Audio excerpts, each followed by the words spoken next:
one of the first European visitors to Ethiopia at the Middle Ages, a Portuguese friar, he wrote back that he was ashamed about what he was about to report because it was so incredible that people wouldn't believe him, and even what he had already written, people wouldn't believe him.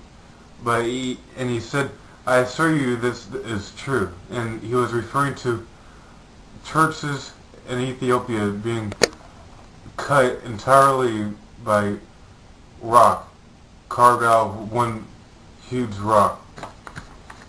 There is a lot of ignorance regarding Africa, and people seem to be able to get away with saying nonsense, and people believe this or believe that. Well, whether it's saying things they did that never did, or exaggerated accounts of savagery, or denying their accomplishments. Someone recently referred me to the fractals. People have been finding that computer-generated graphics go along with the arrangements of African architecture. And this complicated mathematics that is indigenous to Africa, their architecture, and even somehow their culture. And instead of me explaining this, you can watch it. For a while now, I have been having the feeling that there's something important in African culture, their educational system. I mean, the things that they've been able to achieve. They've been highly regarded for mathematics, even as slaves and the descendants of slaves. They've accomplished many things, and I attribute this to educational system. And while I was looking for things on there, criticisms on his theories about the fractals, I wasn't able to find anybody saying how this is wrong or how this is nonsense as suicide. So I didn't find anything with that. I did happen to find an article kind of related, Critical Indigenous African Education and Knowledge. And the author of this article talks about the misconceptions about Africa and the misconceptions about how all education, all development in Africa stems from Europeans and Islam. Even Islamic communities are still African. They're African Muslims. So I won't go much farther now. I'll just say a few things about this article. You might disagree with some things he says, but it's generally true if you look through things. And he talks about, Africans have to build on, what they have indigenously, build on African government and African models of government and modernize that way. So I would say modernize, not westernized.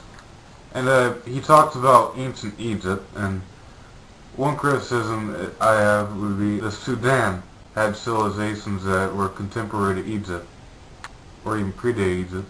And he mentions the Asongo bone that goes back to over 20,000 BC. More recent up-to-date studies of stone, not the date that he gives. He gave an outdated date. I'll have this as a response to African art legacy, and it goes with that because they also talk about these sculptures. They're like computer design hundreds of years ago, and that goes along with this mathematics. I want to start my story in Germany in 1877. The mathematician named George Cantor.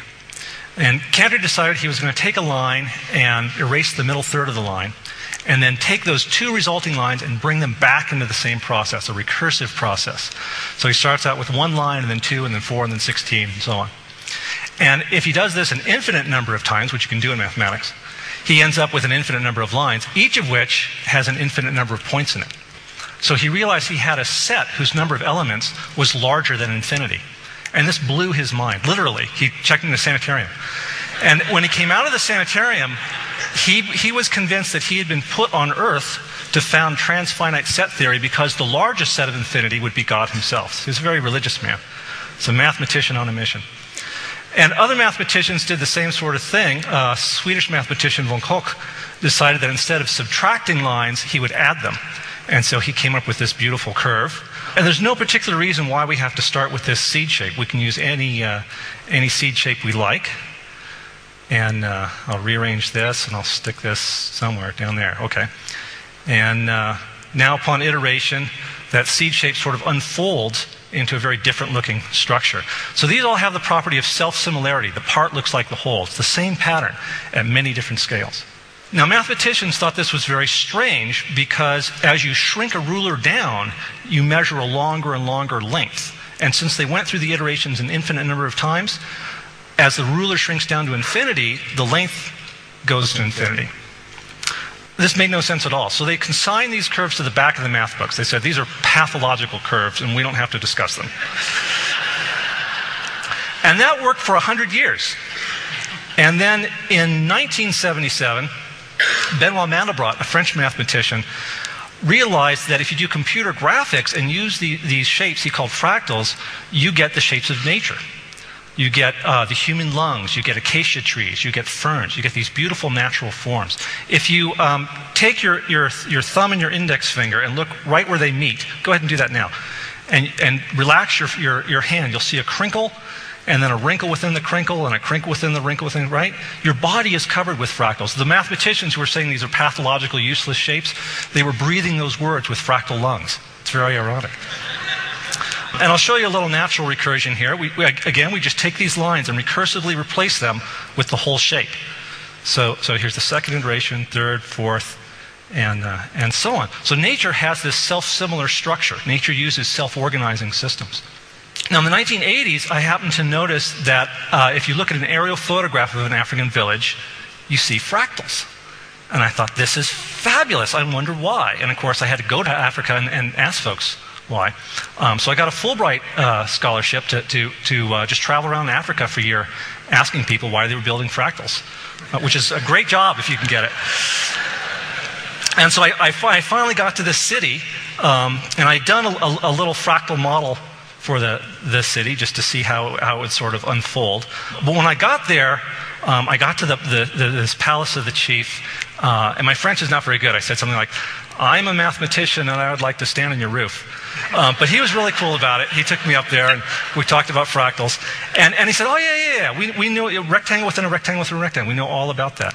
And it turns out the royal insignia has a rectangle within a rectangle within a rectangle. And the path through that palace is actually this spiral here. And as you go through the paths, you have to get more and more polite. So they're mapping the social scaling onto the geometric scale. It's a conscious pattern. It is not unconscious like a termite mound fractal. This is a village in southern Zambia. The Baila built this village. It's about 400 meters in diameter. You have a huge ring. The rings that represent the family enclosures get larger and larger as you go towards the back. And then you have the chief's ring here towards the back, and then the chief's immediate family in that ring. So here's a little fractal model for it. Here's one house with the sacred altar. Here's the house of houses, the family enclosure, with the humans here where the sacred altar would be. And then here's the village as a whole, a ring of rings, with the chief's extended family here, the chief's immediate family here. And then here, there's a tiny village, only this big. Now you might wonder, how can people fit in a tiny village only this big? That's because they're spirit people. It's the ancestors. And of course, the spirit people have a little miniature village in their village, right? So it's just like George Cantor said, the recursion continues forever. This is in the Mandara Mountains near the Nigerian border in Cameroon, Mukulek. I saw this diagram drawn by a French architect, and I thought, wow, what a beautiful fractal. So I tried to come up with a seed shape which upon iteration would unfold into this thing. I came up with this structure here. Let's see, first iteration, second, third, fourth. Now, after I did the simulation, I realized the whole village kind of spirals around just like this, and here's that replicating line, self-replicating line that unfolds into the fractal. Well, I noticed that line is about where the only square building in the village is at. So when I got to the village, I said, can you take me to the square building? I think, something's going on there. And they said, well, we can take you there, but you can't go inside because that's the sacred altar where we do sacrifices every year to keep up those annual cycles of fertility from the field. And I started to realize that the cycles of fertility were just like the recursive cycles in the geometric algorithm that builds this. And the recursion in some of these villages continues down to very tiny scales. So here's a Nankani village in Mali.